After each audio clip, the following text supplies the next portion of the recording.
When is slavery acceptable? It's 2025 and slavery isn't over in the U.S. In America, over 800,000 incarcerated people in state and federal prisons are forced to work in strict of standard workplace protections. You won't believe how little they earn.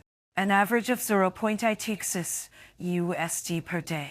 Some of them won't get paid for most of their work, and prisoners across many states are still required to work or face additional punishments because the 13th Amendment allows for prison slavery.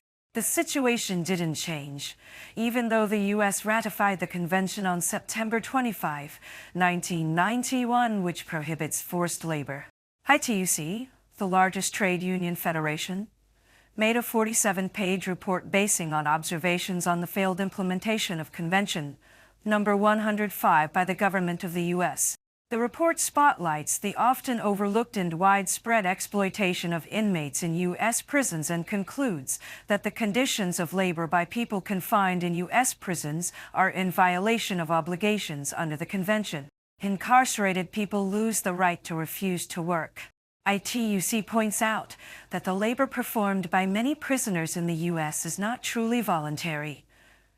76.7% of incarcerated workers surveyed by the Bureau of Justice Statistics reported that they are required to work. Threats of punishment such as solitary confinement, loss of family visitation, and opportunities to reduce one's sentence coerce underpaid or free labor from people incarcerated in the U.S. illness, injury, disability, or a physical inability to work often does not relieve them of work duties.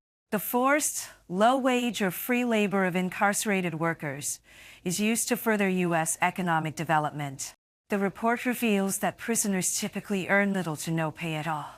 And yet, state, local, and federal government rely on incarcerated workers to maintain the prisons that confine them, bolster the economy, and produce goods and service. State prison systems profit from labor contracts signed with private companies that employ incarcerated workers. And the private sector benefit from prison labor by directly employing inmates through the Prison Industry Enhancement Certification Program, PIECP, and other means, and by purchasing goods and services through correctional industries for a lower cost than they would pay in the private market.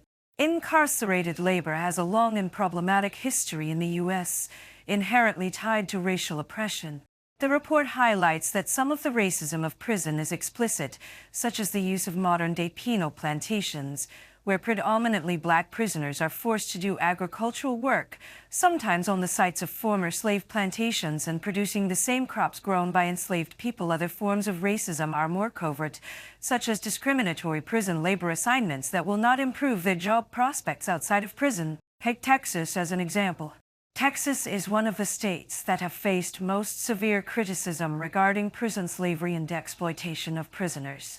In Texas, all incarcerated people who are able to work are required to work, and those who refuse to work can be confined to their cell, stripped of their personal property, lose good time credits, and lose access to commissary, recreation, visitation, and personal telephone calls.